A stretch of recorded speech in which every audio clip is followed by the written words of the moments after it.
Historic records prove the secret intensification of the biological weapons race in America make the Soviet efforts pale by comparison. Here to prove it are three of the most stunning and condemning documents in biological warfare history. First is a never declassified congressional record of 1969 showing the Department of Defense requested $10 million to develop, quote, synthetic biological agents for germ warfare, end quote, through the National Academy of Sciences, National Research Council, that is, the NAS-NRC. That's nearly half of the amount of money given to all of biological weaponry that year. These new laboratory creations were descriptively and functionally identical to HIV/AIDS. Mind you, this was 15 years before the contested discovery of the AIDS virus by this man, Dr. Robert Gallo, who, as you will see in a minute, oversaw Litton Bionetics, the Army's sixth leading biological weapons contractor at that time. Bionetics also operated the entire administration of the National Cancer Institute's programs at Fort Detrick at that time as well. This private company was a medical subsidiary of the mega military weapons contractor called Litton Industries. Litton's president, Roy Ashe, was Nixon's alternate for the National Security Advisor post he gave to Kissinger. In consolation, the president made Ashe his White House chief of the American business and industry. As Roy Ashe was joining the Nixon White House staff, Kissinger ordered Admiral Zumwalt of the Navy to do a reassessment of America's biological weapons capabilities. The Navy has always been at the forefront of such things. Bioweapons were cheaper to make and could be made to target certain people, even certain ethnic groups. There is no doubt that Fort Detrick's sudden cancer focus was part of a greater depopulation plan.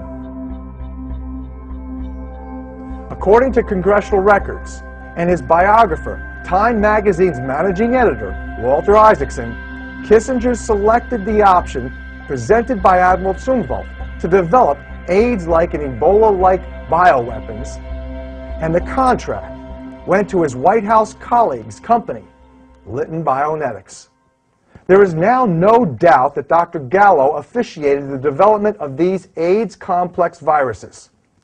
His group at Bionetics combined leukemia, lymphoma, and sarcoma viruses from various species of animals nearly 15 years before he was credited by the Department of Health and Human Services for having discovered the cause of AIDS, a similar retrovirus.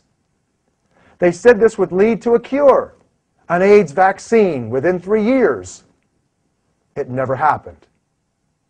I managed to catch up to Dr. Gallo at the 11th International Conference on AIDS in Vancouver in 1997. I asked him if he was concerned that some of his experiments might have given rise to the AIDS virus or AIDS virus relatives that might have contaminated monkeys and chimpanzees shipped by Litton to the Merck's vaccine division in New York for the production of the earliest hepatitis B vaccines. Here is the exchange Dr. Gallo eventually apologized to me for. He was obviously aggravated. Do you have any concern that your early experiments in taking simian virus 40 in the presence of simian foamy retroviruses and recombining them with cat leukemia and chicken leukemia sarcoma viruses might have given rise to HIV or its relatives following their culture in human tissues, and that these mutants could have contaminated some live viral vaccines produced in contaminated monkeys and chimps supplied to vaccine manufacturers through your affiliates at Litton Bionetics? Quite frankly, I don't know what the hell you're talking about.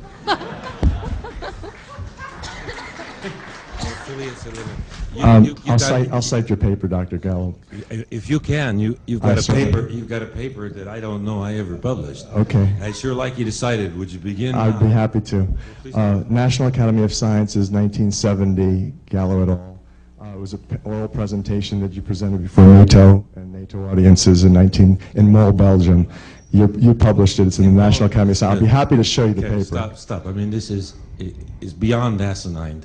In Mol, Belgium, my first trip to Europe, so I can remember it, a NATO meeting did take place. NATO meetings fund all scientific meetings all over the world, even East-West at that time. Biologic meetings, scientific chemistry meetings, all kinds of meetings. Meetings about motherhood, fatherhood, everything. And what I talked about in Mole, Belgium, was in the 1960s, long before gene cloning took place, before I ever worked in virology. What I talked about was cellular transfer RNA, okay? And that's Mole, Belgium. Proceedings of the National Academy of Science on SV40, I never published a paper in my life on SV40, except the transfer RNA species in SV40 transformed hamster cells compared to non-transformed cells as a control. You've got pineapples, kiwis, grapes, and cherries mixed in with some other tutti frutti. I don't know what in the hell you're talking about. And excuse me. I'm a little bit tired of this kind of nonsense. Okay. Crap. And Gallo, Sarin et al. Were Lytton Bionetics researchers were your co-authors in which you combined cat leukemia and chicken sarcoma viruses to create to evaluate the leukemia sarcoma complex models. I'm really smart. Yes, we did it. Everything was created by us working in the laboratory. Look, just for those with some little bit of understanding of this, who care about this kind of idea. I mean, I've had a lot of things said, but I've never had anything quite like that one. There were people who thought and made postulations that, and it was not actually directed at me, this is a good one, a new one, but that HIV could have been created in laboratory experiments. There are two answers to that are definitive, conclusive, that no scientist could have deliberately created them unless he was a super genius and 10 years ahead of his time. The AIDS virus definitively existed long before molecular cloning. That's point one. Point two, we know the full sequence, the genome of HIV. It was published by our lab in 1985 and by a group from Paris around the same time. The genome has no homology to any known existing virus in the world, except SIV discovered after it. Has nothing to do with cats, has nothing to do with chicken sarcoma viruses. SV40 is a DNA virus that comes from little animals that can transform cells in culture, has no sequences in HIV. Further, we never worked with SV40 with those viruses together, and if we did, the whole thing would be irrelevant. And I think you need to begin with Biology 101 high school, okay? These documents, including the U.S. government contracts, best explain how AIDS emerged on two far-removed continents in black Africans and gay New Yorkers by 1978. These were precisely the populations that received the first hepatitis B vaccines produced in Lytton's chimpanzees just 4 years earlier. By the way, the man sitting to Dr. Robert Gallo's right is Dr. Jonathan Mann. At the time, Dr. Mann was the AIDS czar for the World Health Organization. Not long after Dr. Mann witnessed my exchange with Gallo, he quit his most esteemed position, saying, quote, "Far more than a medical problem, AIDS is a socio-political imposition," end quote.